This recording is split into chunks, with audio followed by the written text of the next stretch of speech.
This video is going to be on a load development I'm working on for the 7 FCP.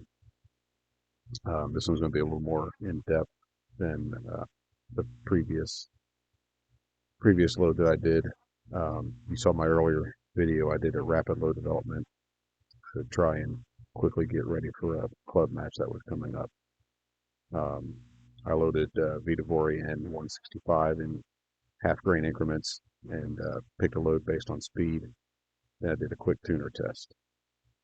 Part of that was just to get the load developed as quick as I could, just because I was short on time. And then part of it was I wanted to compare it to a full powder test and see how they compared. So if we look here just at the speeds, none of the speeds look terrible. Or I should say none of the loads look terrible. The earlier ones, I shot from 59.8 up to 61.2 in 0.2 of a grain increments. Starting at the 60.0 grains, I've only got a velocity spread of 5 feet per second, and the worst one was 61 or 61.2, and it was about 15 feet per second. Now these were for 3 shots, and they were shot round robin.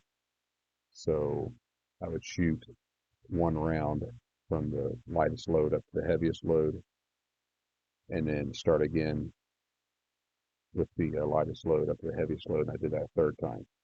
That way all the rounds were fired across the spectrum of the barrel temperature. So if we go strictly by speed, it looks like there's really not a bad choice. Any one of these would work. But once we look at paper, we're going to see a difference, because I did all this at 1,000 yards, and I tracked every shot, and I'll pull up the target here in a second to show you. So the way this was done, all of the ones, so shot number 1, 11, and 21 will be the first chart, which is 59.8. All the 2s, which would be 2, 12, and 22, will be 60.0. 3, 13, and 23 will be 60.2, and so on. Now you have to disregard shots 9 and 10 and 19 and 20. I just loaded, I had 8 different charge weights that I was testing. So those were just filler rounds so that all the numbers would match up. So all the shots would be 1, 11, 21, 2, 12, and 22, etc. Now, like I said a minute ago, all these velocities were pretty consistent. The worst one being an ES of roughly 15. And when I did my testing a couple weeks ago, I started quite a bit lower, around 58.5 grains, I think, but I was moving up in half grain increments, and 60, 60.5, and 61 all shot pretty well.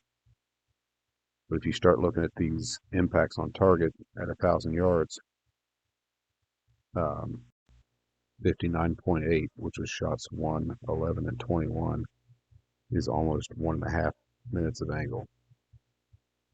Shots 2, 12, and 22 were just over a minute.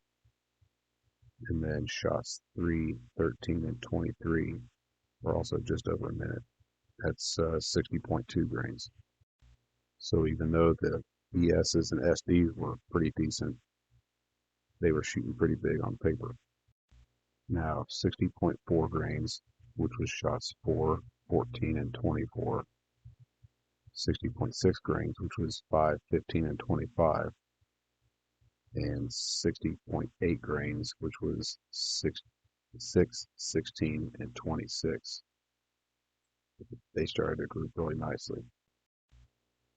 Shots 4, 14, and 24, when you look at the target, have about 1/3 of a minute of elevation. Shots 5, 15, and 25, those 3 are about a half minute. and shots 6, 16, and 26 are also about a half minute. Shots 7, 17, and 27, 8, 18, and 28 also shot pretty well, but I was starting to get a little bit of a heavy bolt lift. Now that we have some more data to look at, along with some 1,000-yard targets, I'll probably end up loading right in the middle at 60.6 grains. When I did that rapid load development, um, my plan was to load the 60.5 because that was right in the middle of the three that the velocities were very similar, or very consistent, I should say.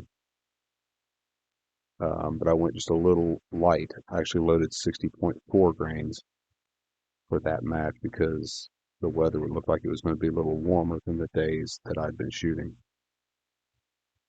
It actually ended up being a little on the cool side, so I was probably getting speeds closer to, looking at today's information, probably around that 60.2 range, which those were around a minute or a little over in elevation. So we want to try to stay away from that.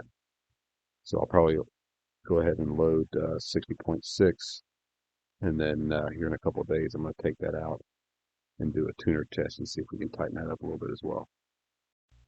If you like these videos, click the like button and subscribe to my channel so you don't miss any of the new videos coming out. Take care. We'll talk to you soon.